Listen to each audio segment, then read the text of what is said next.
سلام دحندو عليكم زغوركم تملكتنا على سنبت قطري ساعه 6 فرعان زخرنا يوم زينات حيزه قريب لخو نمكتتالكم زعدم هافت غورو بسم الله سميا ستوديو تلفزيون تግራይ حبرناكم كنصنحنا نمكتتالكم بمعدام ناب فلاماي زينا كسجر ጉዳይ ሰላም መንግስት ጥራህ ዝግደፍ ዘይኮነስ ባዕሉ ህዝቢ ምስ ጎረባ በተዝብታት ርክብ በመፍጠር ሓድነቱን ሰላሙን ከውሑስ ይግባእ ተባሂሎም እዚ ዝተገለጸ በአዳላውነት ፎረም ርክብ ህዝብን ህዝቢ ሰላምን ሓድነትን ህዝብታት ትኩረት ገይሩ ኣብ ከተማ መቐለ ኣብ ዝተዳለወ መድረኽ እዩ ጎይቶም ንጉስ ተወሳኺ ዘሎ ኣብ ከተማ መቐለ በአዳላውነት ፎረም ርክብ ህዝብን ህዝቢ መድረኽ ተሳሊጡ ኣብቲ መድረኽ መጽናዕታዊ ጽሑፍ ዘቕረቡ ኢንጂነር ዳኘ ዘሚካኤል ሰላም ንመንግስቲ ዝግደፍ ውራይ ዘይኮነስ ህዝቢ ባዕሉ ምስ ጎረባብቱ ሕብረት ብምፍጣር ክሕልዎ ዝኽእል አገዳሲ ዛዕባ ከም ዝኾነ ይገልጹ ለመንግስት ብቻ የሚተው ስላልሆነ የሰላም ጉዳይ ናይ ሰላም ጉዳይ ንመንግስቲ ጥራሕ ዝግደፍ ዘይኮነስ ከም ህዝቢ ናይ ባዕልና ግደ ክንጻወት ስለ ዝግባእ ኣብ ጉዳይ ሰላም ሰሪሕና ጽዕንቶ ክንፈጥር ይግባእ ሪቶም ዘቕረቡ ተሳተፍቲ ትመድረኽ ብወገኖም እዚ ርክብ እዚ ንዕቤት ሓንቲ ሃገር ወሳኒ ስለ ዝኾነ ፈጺሙ ክዝንግዕ ከም ዘይብሉን ተጠናኺሩ ብምቕጻል ዝሓሸ ፖለቲካዊ ባይታን መሪሕነትን ክፈጥር ከም ዝግባእ ይዛረቡ 50 ያሎምንሲ ለሓደይ ተሽካሙ ለ50 ከገይጾም ንበሃል ኩሉ ካል ሰላም ተዘመርኻ ሰላም ግነ እዩ ንበሃል እምነት ኣለና بدنبرات حيثها وردا مس وردا زوا مس زوا قشيت مس قشيت طابيا مس طابيا بخللات بللنا ايو غيرنا سلام ندلنا ايو خناعت ندلينا لابز حنبرتي صبغ درجه زمصلو هنتا تزي سريخا ياو ناي تاريخ توقست غين خول تسلام نبايتا خامي غيرنا نسرحلو زل ነገር ግን بدنب خاصول زغبو بسلام وصيخا بسلام تاعتولني حزقن بمكينة تخيلكاكو اسكع نملس نهونا يكون سبب كجيشوكو اسكع تملس كوب تعمي عبي شمامن عبي فرحني وزلو في الله مرحة هيمانت أمسانة تساتفهم يوم ما مسلمين هرستيان مرحة هيمانت ما يخلط هيمانت تون تساتفهم نعم لذي بعد قطر لما راح سلسلة مزمر لخونس كل جزء التفت على مدرخاتهم ميديا وزمون سلسلة تتزمروا ملأخذ يكحل في ذلك. أب تساتفتي تمدرخ نزقربو حتوتاتن حساباتن مبراره ذهبو سبسابي تفرم أيت جبر أبزجي حجوس بقدوم. حد حزبي بقطبة بباهلي بهيمانتن ببزحات محبراوي كبرتاتن تأساسي روزنا برس لزخنم. زتنا آخر ركب حزب نغلو بقرطين النت كسر حلو كم زقبان كان علامة از فورم دما السوم خانون يحبرون. علامة نايزي مدرخ مس حزبتات أمحرة عفار تجري. سلام وزخنا ركب نخلوهم بايتها من صافي لذي سلام وزخنا ركب بصفحات محبرسب أقراريبك نزقط موشجرات تلازيو نخفتح حاويرو نحبار بإيكونومي بمحوراوي بهيمانات بكل نجار تزنورو ناي قدم زنورة خدلو زنورة كايدا نخمس سفح صراحة نسرحنا لنا نأمن ስለዚህ ህዝብ እዚ ተቀራሪቡ ክሰርሕ ኣለዎ ናይ ሰላማዊ ዝኾነ መገዲ ንንዋዕሉ ብግለ ይኹን ብግሊ ብጉርብትና ብኩሉ ነገር ክሰርሕ ኣለዎ ሰላም ባዕሉ ክሕልዋ ክእል ኣለዎ ዝብል መልእኽቲ ይሓልፍ ዘለና እዚ ሕዚ ኣብ መቐለ ተጀሚሩ ዘሎ መድረኽ ኣብዚ ጥራሕ ተሓፂሩ ዝተርፍ ዘይኮነስ ኣብ ካልኦት ክልላት ዝሃገር እውን ተጠናኺሩ ዝቕፅል ምዃኑ ድማ እቶም ሰብሳቢ ወሲኾም ገሊፆም ኣብ ትግራይ ውሕድ ጸጥታ ክረጋገጽ መንግስትን ህዝብን ተዋዲድካ ምስራሕ ከም ዘድሊ ነበርቲ ወረዳ ጉለ መኸዳ ገሊጾም ጸገማት ህዝቢ ትግራይ ክሳብ ዝፍትሑ ድማ ኣብ ጎኒ መንግስቲ ኮይና ክንሰርሕ ኢና ኢሎም ገብረ እግዚአብሔር ገዳሙ ተወሳኺ ዘሎ በጀት ሰራሕተኛ ብምኽልካሉ ትካላት መንግስቲ ይዕጽው ከም ዘለው ተመዛበልትን ግዛኣትን ብዘይምምላሱውን ህዝቢ ኣብ ዝገደደ ሓደጋ ውድቕ ከም ዘሎ ዝገለጹ ርእይቶም ዝሃቡና ነበርቲ ወረዳ ጉሎ መኸዳም እንትኾነ ግን ካብ መንግስቲ ትግራይ ነዞም ጸገማት ኣብ ምፍታሕ ክስራሕ ትጽቢት ኣለና ኢሎም ሰብ ጸጊሙን ነዳዲ ተዓጽን بقرنا ما يسلس 4 ساعات من قدنا نخرج لنا بجت ري الله من سرحتني هذا دويلت كلات يعصي يزل انا اقول لهم هذا كلات يعصل هذي بقى بسنكم هيا زي ملاو من سرحتني عصي وي وصل كفتح مخان تهزبي ترجع يزل مالتي ስለዚህ انا ناتو مملاس عبي صقم كفتح مغاني أمن مالت تمنسي عدو لي خذ مالت تمنسي بتكونات تقاس على بخوينات خون بالسفر اللي معناتها تقاس على الحزب مالت حقي موصل حقي ترجمن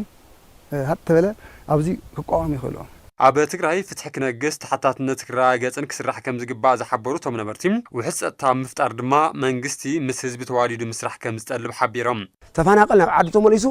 ስርዓትና ዲሞክራሲያዊ መንግስቲ ተኻይዱ ኣብ ጣብያን ወረዳን ፍትሒ ነጊሱ ንሕና ካብዚ መንግስቲ ካብዚ ነባር መንግስትና ውፅኢታ ተፅቢት ንገብር ስሩዕ ዝኾነ ቤት ምኽሪ ምምላሱ ተመንግስቲ እንታይ ይሰርሕ ከም ዘሎ እንታይ ዘይሰርሕ ከም ዘሎ እንተኸታቲል ናብ ስራሕ ክእትዎ ኢለ ተሓሳቢ ይገብር ናብ ስራሕ እትይ ወለ ማለት በጀት ከመይ ከም ዝኽእል ፀጋታት ክምልሽ እዩ መማረፅታት ከም ፅኢ ኢልካ ትሓስብ ሕጊ ክነግስ እዩ ሕጊ ክነግስ ክኽእሉ ተሓታትነት ክመፅእ እዩ ምክንያቱ ህዝቢ መሪፅዎ መንግስትን ህዝብን ተጓራሪሱ ናብታ ንቡራ ዝነበረት ንኽምልሳስ ኣብ ሓፂር ግዜ ይከኣል እዩ ፀገማትና ክሳብ ዝፍትሑ ኣብ ጎን መንግስቲ ኮይንና ክንሰርሕ ኢና እውን ኢሎም ናይ ፀጥታ ስራሕትና ወዲብካ ድሕንነት ህዝብና ክሕልቕ ክኽእል ኣለዎ እዚኣ እያ እታ ዝለዓለት ክትከውን ዘለዋ ስለዚ ሕብረተሰብ ነዚ መንግስቲ እዚ ክድግፎ እዩ ነቱ ስርዓት ነቲ ሕጊ መተግበርቲ ኮይና ሓና ከዓ ሓገዝቲ ኮይና መንግስትና ዝበለና ከዓ መንግስትና ዝመርሕና ናብ ኣንፈት ዝመርሕና ትክክለኛ ጌርና ናብ መንገዲ ዓወት ክንከድ ንኽእልና ኣነ ከም ግለይ ኣፍቱ ውሳነ ንሱ ዓሲለ ንህዝበይ ከናግፍን ክውስንን ክወስንን ክኽእል ኣለኒ ዝብል እምነት ኣለኒ ሕብረተሰብ እውን በብመሓውሩ ወሪዱ ብከምቲ ዝነበረ ማለት እዩ ሰሪሑስ ነቲ ሕብረተሰብ ናብቱ ንቡር ሂወት ክምልሶ ክኽእል ኣለዎ ኢሉ ብመንግስቲ ኢትዮጵያ ዝፍጸም ዘሎ ኩለ መዳይ ክልከላ ኣብ ስራሕቶም ዕንቅፋት ይኾኖም ከም ዘሎ ኣብ ደቀቅትን ኣናእሽተይን ማኒፋክቸሪንግ ዝተዋፈሩ መናእሰይ ከተማ መቐለ ገሊፆም ትዕግስቲ ኪሮስ ምስቶም መናእሰይ ጻንሒት ገይራ ኣላ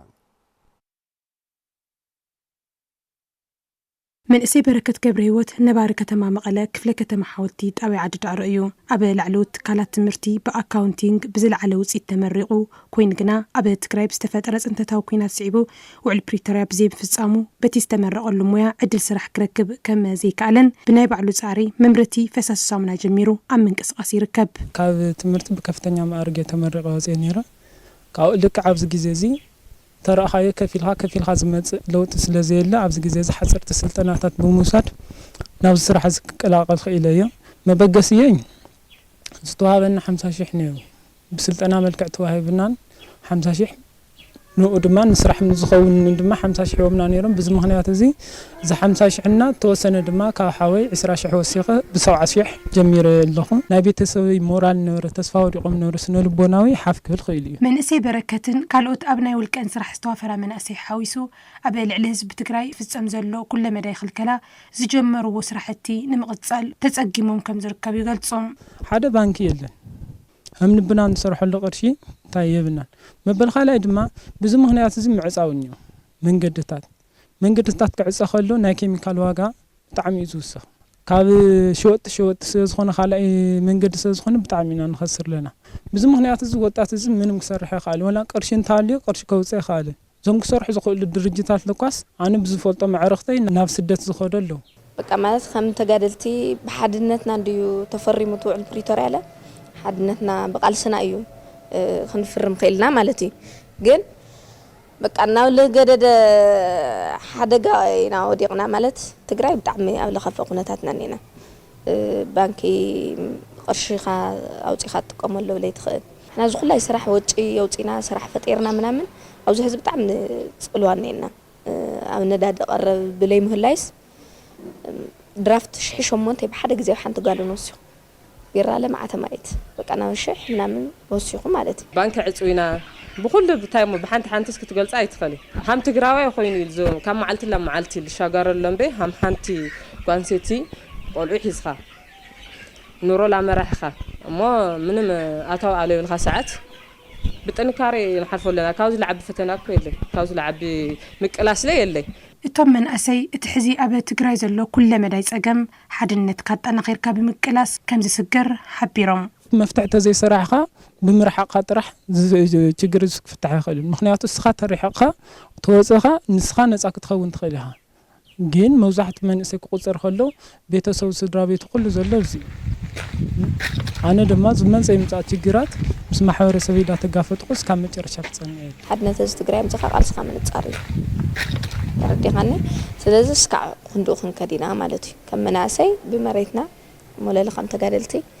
ብመሬቱ ልደራደር ህዝቢ ወይ መንእሰይ የለ ኣብዚ ህዝቢ ትግራይ ግን መዋፅኦ እንታይ ክንገብር ክንክእልኒ እና ኢሎም ንሓደ መድረክ መፅኦም كمايتو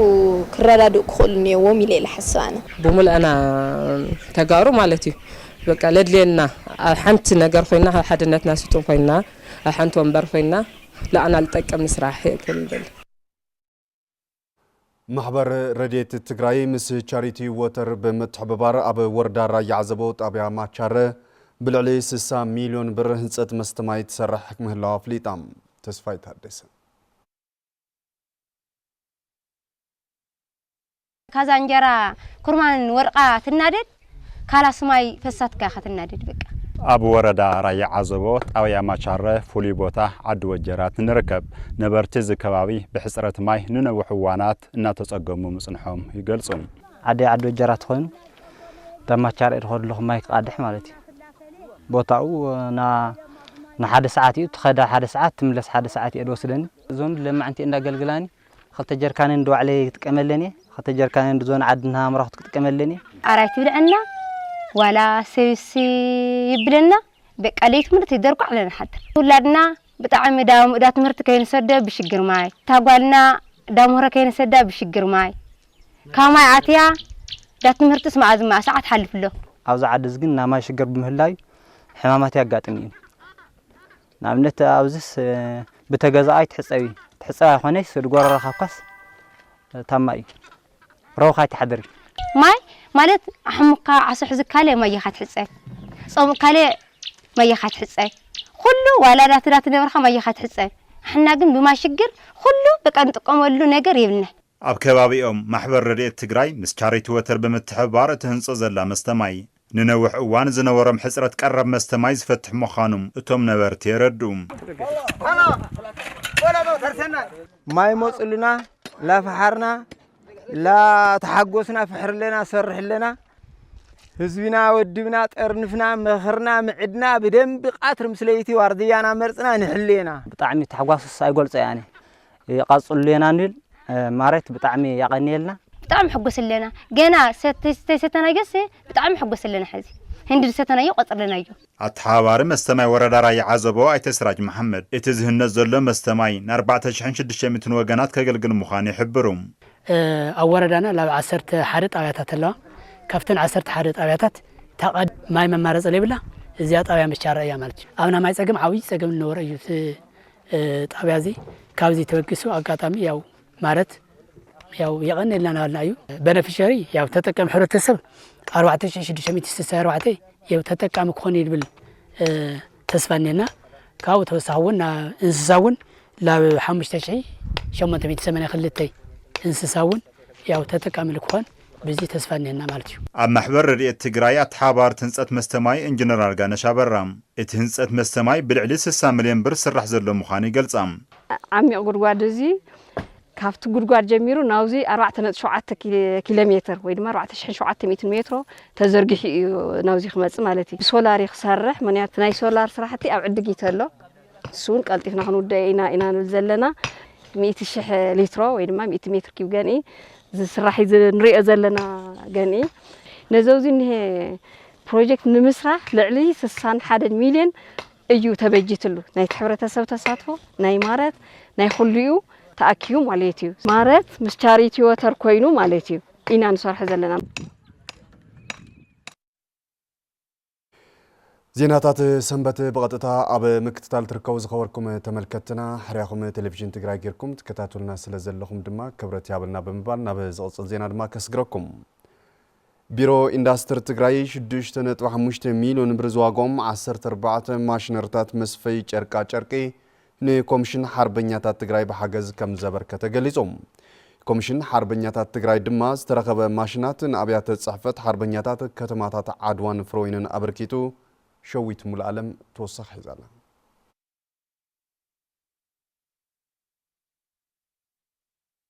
ቢሮ ኢንዱስትሪ ትግራይ 6.5 ሚሊዮን ብር ዝዋግኦም 14 ማሽነሪታት ምስፈይ ጨርቃ ጨርቂ ንኮሚሽን ሓርበኛታት ትግራይ ብሓገዝ ዘበርከተ እንትኸውን ኮሚሽን ሓርበኛታት ትግራይ ድማ ንኣብያተ ጽሕፈት ሓርበኛታት ከተማታት ዓድዋን ፍሮይንን ብሓገዝ አበርኪቱ ንከተማ ዓድዋን ፍሮይንን ወኪሎም ነቲ ሓገዝ ተረከቡ ወገናት ድማ እዚ ሓገዝ ንሓርበኛታት ዓብይ ተስፋ ከም ዝኾነ ይገልጹ ከም ሓርበኛታትና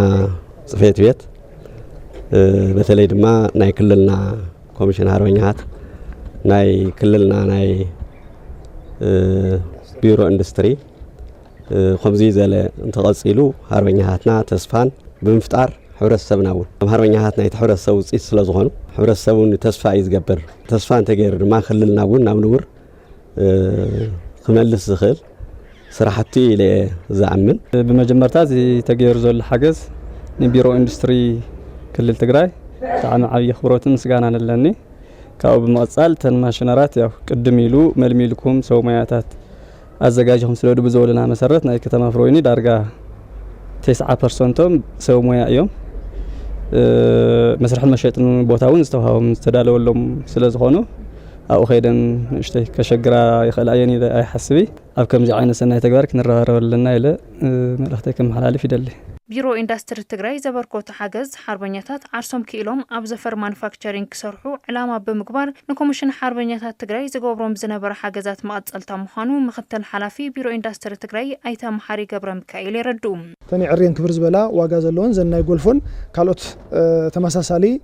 አክሰሰሪታት ክሰርሓ ዝኽእላ ማሽናት እየን ማለት እዩ ስለዚ እዚኣተን 12 ናይ ተፈላለየ ናይ ቴክስታይል ስራሕቲ ዝሰርሓ እዚአን ከዓ ናይ ጎልፎን ካልኦት አክሰሰሪ ስራሕቲ ዝሰርሓ ማሽነሪታት እየን ማለት እዩ ስለዚ እንድማ ያው ለማዓንቲ ከምቲ ንሪኦ ዘለና ንኮሚሽን ሓርበኛ ነረክቦም ኣለና እስቲ ናይ ብሊኩዌት ማሽነሪታት ንብዙሓት ሓርበኛታት ክንቀሳቀሱ ዕድል ዝፈጠርሉ በዚ ናይ ጨርቃ ጨርቂ ዘርፍ ድማ ከምኡ ዝበለ ተሳትፎ ክህሉ ኣብ ምግባር ክሰርሑ ከም ዘለዎም ኢና በዚ ኣጋጣሚ መልእኽትና ንሕልፍ እቶም ሓርበኛታትና ካብ ተጸባይነት ወፂኦም ተጠቀምቲ ኮይኖም ዓርሶም ዝኽእልሉ ምቹው ኩነታት ንምፍጣር ጻዕርታት ክንገብር ኢና ምክትል ኮሚሽነር ኮሚሽን ሓርበኛታት ትግራይ ኣይተ መሓራ ኣሰፋ ንቢሮ ኢንዱስትሪ ትግራይ ብምምስጋን ኣብ መስርሕ ቦታን ምትእስሳር ዕዳጋን ዘሎ ጸገም ብምፍታሕ ቀልጢፎም ናብ ስራሕ ከኣቱ ከም ዝስራሕ ይሕብሩ ናይ ጎልፎ ማሽንን ካብኡ ተመሳሳሊ ናይ ስፌት ምስኡ ተኣሳሲሩ ክኸድ ዝግባእ ማቴሪያል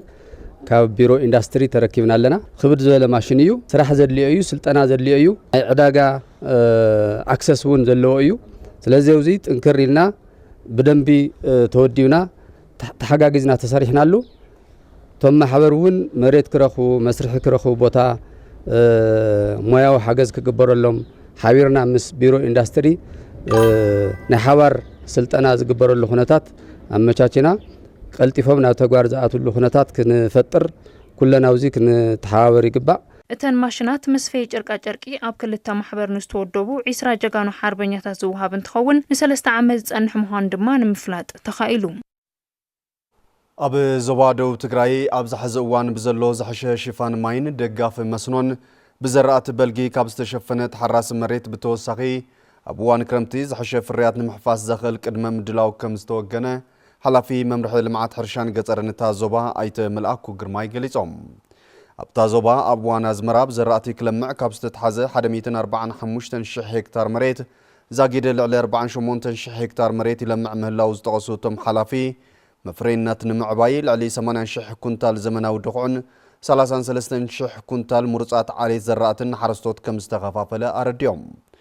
ኩሎም እታወታትን ቴክኖሎጂታትን ብምጥቃም ልዕሊ 3.5 ሚሊዮን ኩንታል ምህርቲ ንምሕፋስ ትልሚ ተታሒዙ ብዝተዋደደ መንገዲ ይስርሐሉ ምህላው ድማ እቶም ሓላፊ ኣፍሊጦም ኣብ ዞባ ደቡብ ትግራይ ሎሚ ዘበን ኣብ እዋን በልጊ ብዘሎ ዝሐሸ ሽፋን ማይን ደጋፍ መስኖን ልዕሊ 14,000 ሄክታር መሬት ብገደና ኣሕምልትን ፍረምረን ካልኦት ዝተፈላለዩ ዘራእትን ተሸፊኑ ምህላው ድማ መምርሒ ሕርሻን ልምዓት ገጠርን እታ ዞባ ኣፍሊጡ ከም ጸብጻብ መሳርሕትና ሃፍቱ ብስራት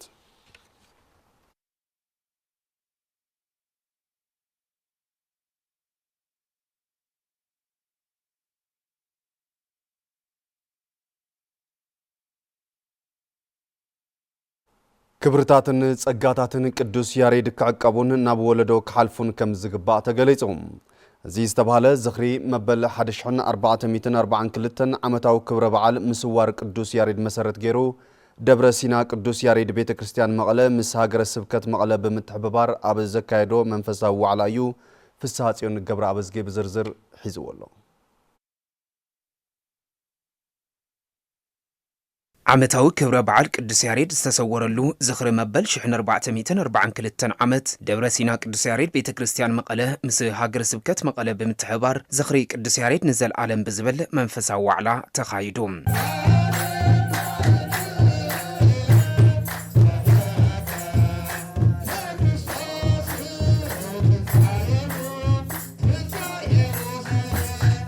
እትዋዕላ ስራሕትን አበርክቶን ቅዱስ ያሬድ ንምዕቃብን ዝተሰወረሉ ዕለት ንምዝካርን ዓሊሙ ዝተሳለጠ እንትኾን አማሕዳሪ ደብረ ሲና ቤተክርስቲያን ቅዱስ ያሬድ መቀለ መልአከ ታቦር መምህር ገብረ ሕይወት ተወልደ ኣብ ከተማ መቀለ ዘሎ ቤተክርስቲያን ቅዱስ ያሬድ ካብ ዝህባው መንፈሳዊ አገልግሎት ብተወሳኺ ክብርታትን ጸጋታትን ቅዱስ ያሬድ ዝዕቅብ ስለ ዝኾነ እቲ ቤተክርስቲያን ብቐጻሊ ክሰርሖ ሒዝዎ ዘሎ ትልሚ ዝግባእ ሓገዝ ምግባር ከም ዘድሊ ገሊጾም እቲ ኣብ ቀረባ ግዜ ተተኺላ ብዙሓት ስራሕቲ እናሳለጠት ዘላ ሓዳሽ ህንፃ ቤተክርስቲያን ደብረ ሲና ቅዱስ ያሬድ ቤተክርስቲያን ናይዚ ዓብይ ቅዱስ አቦ ታሪኻዊ ብዕምቆት ዝንገረላ መንፈሳዊ ቱሪዝም ብዝለዓለ ደረጃ ዝሕሰበላን ንኸተማና ኢሉ እውን ሃገርና ልክዕ ከምቶም ካልኦት በዓላት ዓባይ ደብሪ ንኽትከውን ተኣሚንና ኢና ነዚ ዕላማ ንምትግባር ድማ ናይ 10 ዓመት استراتيجي تلمي أدالينا نفسر حياتنا لنا زي تاريخي بروجكت نمفصام مدغن ناي حوار ربر يحاتتين ጸጋታት ቅዱስ ያሬድ በመንጽር ረብሓ ቤተክርስቲያንን ሃገርን ብዝብል ርእሲ ዳሳሳዊ መጽናዕት ዘቕረቡ መጋቤ ሐዲስ መምህር ሄኖክ ገብረ እግዚአብሔር ቅዱስ ያሬድ ንቤተክርስቲያንን ዓለምን ካብ ዘበርከቶም ዘደሰሱን ዘይደሰሱን ጸጋታት ንዜማን ማህሌትን ሓዊሱ ኣብ ምዕቃብ ቋንቋ ግዕዝ እውን ዝተጻወቶ እጃም ልዑል ምዃኑ ይገልጹ ቅዱስ ያሬድ ዘያመ ጥራሕ ሱለ ሃምዘን ያሐዝ ጊዜ ዘለና ሱና ጥራሕ ድጓ ንፈልጥ ኮማ ይኮን ብሉይን ሐዲስን ብጎንጭ ዝውሓተ ሰብ ድርሰቱ እውን መሰረቱ ቅዱስ መጽሓፍ እዩ መስኪር ተዘይፈልጥ ክደርስ አይኽእል ኣብዚ ሓንቲ ነገር ልብ በልዩ ድጓ ያእኽለኒ ኢልካ ሱቆ ይበሃል ትድጓ ምንጩ ብሉይን ሐዲስን ስለ ዝኾነ እግረ መንገዱ ትዋን ቤተክርስቲያን በዓልቱ ቋንቋ ግዕዝ ሃፍቲ ቤተክርስቲያን ኮይኑ ከጠቀዎ ዝኸኣለት ሳላ ያሬድ እዩ ስለዚህ ቅዱስ ያሬድ ዘምጾ ጸጋትን ሐስብ እንተለናስ ስቁሉ ካብ ደገ ጥዑም ዜማ ስለልፈጠረላ ስቁል ከተአታቱላ ተገዲዱ ኮይኑ ዘይኮነስ ንቤተ ክርስቲያን ተዋሃበ ጸጋ ጸጋታት ቅዱስ ያሬድ ናብ ወለዶ ክሓልፍን ፍልፍል ቱሪዝም ክኸውንን ድማ ክስራሐሉ ከም ዝግባእ መጋቤ ሐዲስ መምህር ሄኖክ ኣገንዚቦም ኣብ ሓድሽ ወለዶ ድማ ትኹረት ክንገብር ይግበአና ሓደ ንውሳናኻ ብዝሳኸነ ልቢ ደጊምካ ምርኣይ ያሬድስ ደጊሙ እዩቱ ተበጊሱ ዝኸደሉ ዝነበረ ደጊሙ ክርኢ እዩ ገይርዎ ካላይ ገለል ኣብ ዝበለ ቦታ ኮይንካ ዓርስኻ ምርኣይ ኣብ ጥቓኻ ዘሎ ነገር እውን ልብ ኢልካ ብምስተውዓል ትምህርቲ ምውሳድ ናይ ይከኣል መንፈስ እውን ምስናቕ ነይሩ ቅዱስ ያሬድ ተስፋ ቆረጽ ኣይኮነን እንደገና ድማ ፍቕሪ ሃገር ስለ ሃገር ክንደይ ዝደረሰ ቅዱስ ያሬድ ክብርታትን ጸጋታትን ቅዱስ ያሬድ ክዕቀበሉ ተሓሲቡ ኣብ መቐለ ደብረ ሲና ቅዱስ ያሬድ ቤተክርስቲያን ዲያስፖራ ተታሒዝ ዘሎ ትልሚ ክዕወት ልዑል ትኹረት ከም ዝጠልብ ዘገንዘቡ ተሳተፍቲ እቲ መንፈሳዊ ዋዕላ ካብኦም ዝድለ ኩሉ ከም ዝፍጽሙ ድማ ሓቢሮም ኣብዚ ዓብዪ ረኣይን ኣብዚ ዓብዪ ፕላንን እዙይ ኩለና ንዓሰል ኢና ኣነ ደባዕለይ ቀትርን ለይትን ኣብዚ ፕላን እዙይ ኣብ ጎኒ ደብረ ሲና ክኸውን ቃልኣት ኩሉ ታ ዕዮ ዝተውሃቦ እቲ ዝሃበ ኣካል ኣበየላ ኢሉ ተኸታቲሉ እንድሕር ደኣ ተቋጻጺርዋ ናብ ውፅኢት ትቕየር ማለት እዩ ናላት ሕልኽልኽ ከጋጥም ይኽእል ነገራት ከጋጥሙ ይኽእሉ ምስልቻ ወይ ደልን ሞ በርቲዖም ትኻትኩምን ታሕቲ ላዕሊ ንበሉ ንሕና ብዝኸኣልና ከዓ ኣብ ጎንኹም ኣለና ቅዱስ ብዝብል ገሊፅና ነገረ ቅዱሳን ዘማልኦም ኩሉ ኣማሊኡ ዝሓለፈ ስለ ዝኾነ ብቲ ቅዱስና ተገሊፁ ንዓለም ክፋለጥ ብኡ ድማ ትናቱ ሞያታት እውን ብስርዓት ናብ ዓለም ክሰራጨ ክኾን ተላዒልና ኢና ንሰርሕ ዘለና ኣብቲ ዝተኻየደ መንፈሳዊ ዋዕላ ሊቃውንቲ ቤተክርስቲያን ካህናትን መገልገልትን ደብረ ሲና ቅዱስ ያሬድ ቤተክርስቲያን ካብ ዝተፈላለዩ ትካላት ዝመጹ ዕዱማት ኣጋይሽን ምእመናንን ተሳቲፎም እዮም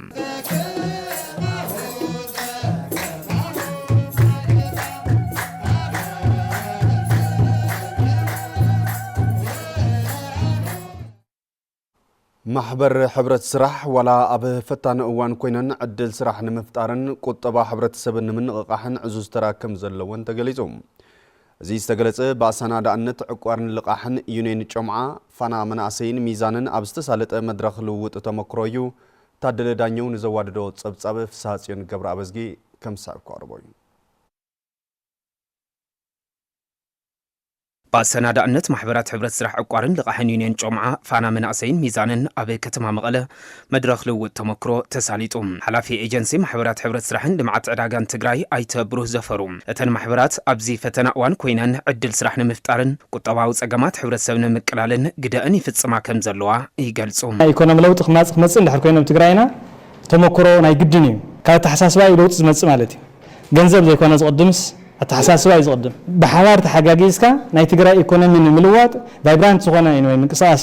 ተረዲና ኣለና ስለዚ ህዝቢ ትግራይ ኣብዘን ሕብረት ስራሕ ማሕበራት ኣብዘን ዕቋርን እዚአን ተወዲቡ ብጭቡጥ ሕዚ ጸገም ይፈትሕ ኣሎ ማለት ሕብረት ስራሕ ማሕበራትና ተጀሚረኖ ዘለዋ ምንቅስቃሳት በዚ መንገድ እዚ እንድሕር ተመክሮ እዚ ስፊሕ እንድሕር ዳወሲደኖ መጻኢ ትግራይ ንስረሉ ናይ ኮኦፐሬቲቭ ምንቅስቃስ ኩሉ ዝለዓለ ግምት ሂቡ ክንቀሳቀስ ክንሰርሕና ማሕበራት ሕብረት ስራሕ ንሕብረተሰብ ዕድል ስራሕ ካብ ምፍጣር ብተወሳኺ መሰረት ኩለ መድያዊ ዕቤት ሓንቲ ዓዲ ከም ዝኾና ድማ ኣዶ መንበር ቦርድ ዩኒየን ጮምዓ ወይዘሮ ሰናይት ዓይናለም የገንዝባ ሕብረት ስራሕ ማሕበር መሰረት ዕቤት ስልጣነን ማእኸል ምርምርን ናይ ዲሞክራሲ መለማመድ ማእኸላትን ኮይነን ኣብ ምፍታሕ ኩለ መዳያዊ ጸገም ሕብረተሰብና ቁልፍ ተራ እናተጻወታ ይርከባ ብፍላይ ድማ ዕቋርን ልቃሕን ሕብረት ስራሕ ማሕበራት ስራሕ ዕድል ብምፍጣር መንእሰይ ዘለዎ ፍልጠት ዓቕሚ ጉልበት ከምኡውን ዝነበሩ ናይ ፋይናንስ ጸገም ፈቲሑ ናብ ዝሐሸ